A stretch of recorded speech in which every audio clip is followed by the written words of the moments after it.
I'm not gonna hold you, bro. I haven't listened to this yet, but I really don't care what you gotta say. But because you're trying to make some things clear and give clarity to the people who are coming at you, I wanted to hear you out. I'm curious. Roll the footage.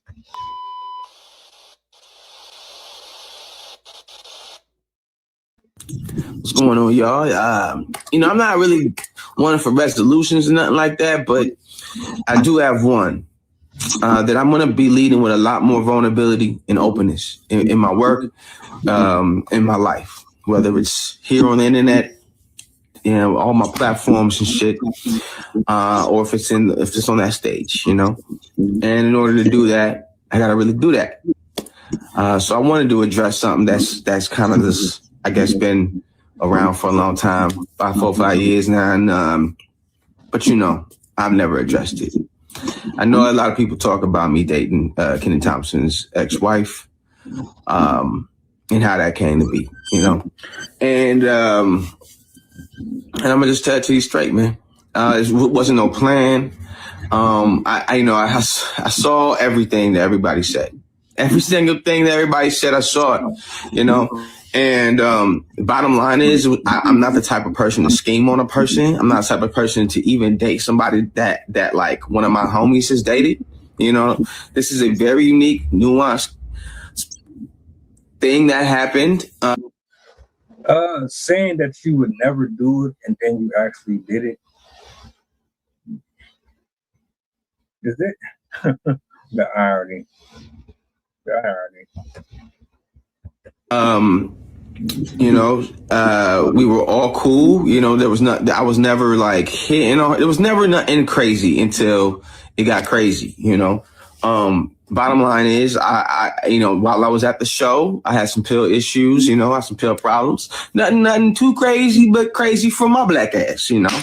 And I was even selling some to the people, so some of my castmates. I'm not gonna snitch on y'all motherfuckers, man. But it was really funny to me that like I would be around on this shit, and people would talk shit about it and talk shit about me, and I would hear them because some of that Adderall shit got you fucking super hearing and shit. But wouldn't like help me, I would have panic attacks, wouldn't like be concerned about me and nothing, just would talk shit, and it was crazy how somebody would watch you destroy yourself, This lady was the only one to call me on my shit, help me with my shit. She helped me with my therapy journey, and she told me things about her life that made me look at a lot of people involved in it differently, and in that time, we fell in love, man, and I felt bad from the start. It's always felt like an emotional double-edged sword for me because I really love everything me and Kenan did, bro. I really appreciated every piece of work that we put together. I think that we were a great team, and I hate doing something to somebody that I know would hurt them. Let me say this real quick, because a lot of us, we have folks around.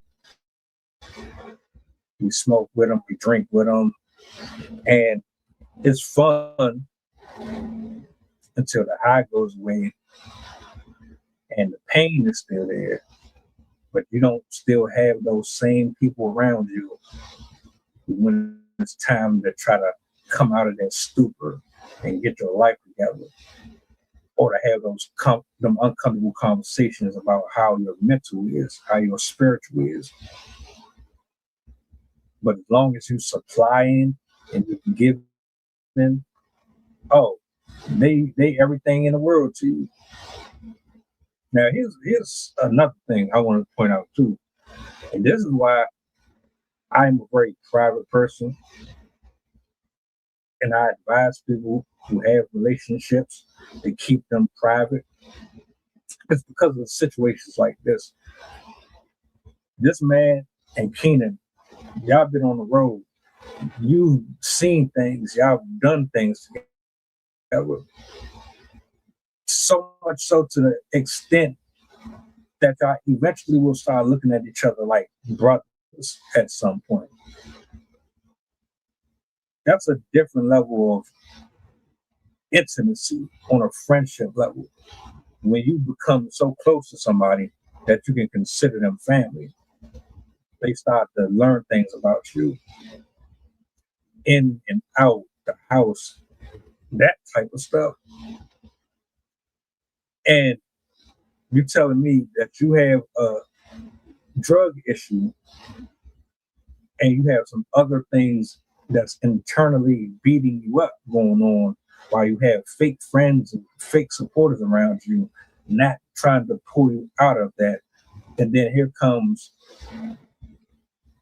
this woman who is going through her own stuff, and y'all start the trauma bond because of what's going on with them. She's not having these conversations with him, or is he seeing or saying things to you about the relationship that made you more pervy to be drawn to her because you've been around him so much, and that's why you ended up getting close to her? No matter who they are, no matter what they've done, you know, that's just not how I'm built. Like, I'm not built like that. I don't for this shit at all, you know.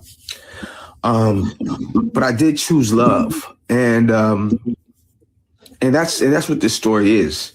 And you know, it made me look terrible. You know, it made me look terrible to people that I love, and you know, a lot of my fans. So I didn't know how to do this without doing this. I'm in therapy, nigga. So like, ever since I figured out that I'm more sad than angry, all my anger issues have turned into tears, nigga. Like, it's crazy, bro. But you know, to all the fans I disappointed, you know what I mean? Like, just know this was not something, I don't feel like a pimp. I don't feel cool about this at all, besides the fact that I found someone that makes me feel like I didn't even know what love was for real. And I just felt like I couldn't miss out on it. And love is not sensical. And me and him talked about it. And I'm not going to say, and we were cool and we continued to work for a year after we talked about it, you know, and I remember it specifically being said, you know what, let's just keep this shit under wraps. And as soon as everybody found out, shit changed. But look, listen, this is the type of thing that, and you can have a conversation with a nigga about that shit, but she can switch on a dime. You know what I'm saying? Like, because this is so serious. And now that I'm in that kind of love, I understand, you know. I understand it completely. You know, I felt like there's probably outside of not doing this at all, there's different ways I could have went about this shit, you know. And but I was in love, and I was, you know, and I was spiraling out, bro. And that's what happened. And then by the time everybody found out and the world found out, I was out of there, SNL, you know. And so when I got punched in the face, which we will have jokes about that for sure at the show. Most people who know me from back home would know that, you know, I would be retaliating in a heartbeat, but not this time, bro. This time it felt like fair enough. Anyway, this wasn't meant for laughs. It's just meant for me to just put some narrative on something that a lot of folks is already talking about, but won't bring it up to me at all. You know, I'm sorry for the people I disappointed with this. Just know it wasn't to be a dick. It felt like a love I couldn't miss out on it, and I had to shoot for it. And I've never put anything above my comedy and my work. But I felt like I couldn't move on to the next stage of this creatively without addressing this. So if you don't like seeing grown men cry about hard choices they made, this is going to suck for you as a video. It's going to suck to me to look back on. But 28th, caveat, New York City, I will be starting to address all of this. The whole show is not going to be about this, okay? The whole show is going to be about love. So you know what? I'm gonna have little sheets on the table. You tell me what you've given up for love. You tell me what you sacrificed for love once, you know. And let's just talk about it together, whether it's good or bad, you know. And I'll see you on the 28th. I have some questions. For starters, when you begin to feel that she was the one giving you that attention because everybody else was crapping on you. Why didn't you have the conversation with him then? You know, because most of us, we have that instinct. We know when we are beginning to get a little too personal, or there are signs that there's flirting and there's interest. I'm not talking about I'm delusional. I'm talking about you actually know that maybe we shouldn't be doing this. We shouldn't be having these personal conversations without this party. When all of that was going on, all of these people were doing this to you or not. Were you smiling in his face? Were you talking to him about what was going on with you? Were you saying to him, hey, your wife is kind of looking at me, or she was, giving me some choosing signals? Did you do any of that? More than likely you did. You coveted that man's wife. She gave you the impression that she checked out. You saw it. You went with it. And if you were so honorable and you felt so, I feel bad, you would have had a man to man with him and told him straight up what she was on, what you were on, before this even got to where it was. But you didn't do that. Everybody shitted on you. So you say. And then on the flip side, you were already scoping out what she was doing.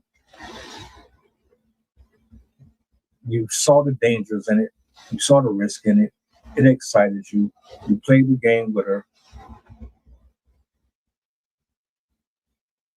And here we are. And she's not off the hook for none of this shit, because she knew exactly what she was doing. Exactly what she was doing. This is why you do not bring your folks around your people.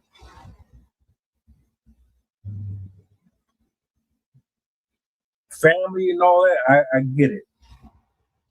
Your friends and shit, nah. Keep your personal life private. Good or bad, keep that shit private. They don't need to hang out, none of that. Because people sneaky. They phony as hell. And your woman, man, she wasn't grown enough to talk to you about what she was doing behind your back, and probably created more problems to get out of the marriage so that she could end up with him. Dirt type shit. You talking about that's your love? You ain't know what love was like until her. So you found love in her when this man thought he found love in her. When he said, will you marry me? Now don't get it twisted. It's very possible that Kenan didn't understand what he was getting himself involved in. There's a good chance that he was never supposed to marry her in the first place, and he ignored all the red flags. And she probably was already moving like this before, and he did not see it. Because for her to do this, nah, bro. She never respected you like that. It's impossible. You can, if you're gonna cheat, I get that, my nigga. But to go and cheat with somebody that is close to me, yeah, you don't get fucked at all. But hey, we all human, man. We fuck up and we do things that ain't so pleasant. But Kenan seemed like he was a solid dude, man. I never really heard too much negative about him. So for me to really be like, damn, this happened, bro. Slim had to be a bird. He had to be a whole bird. In the same way you got her, that's gonna be the same way you lose her, bro. You know why?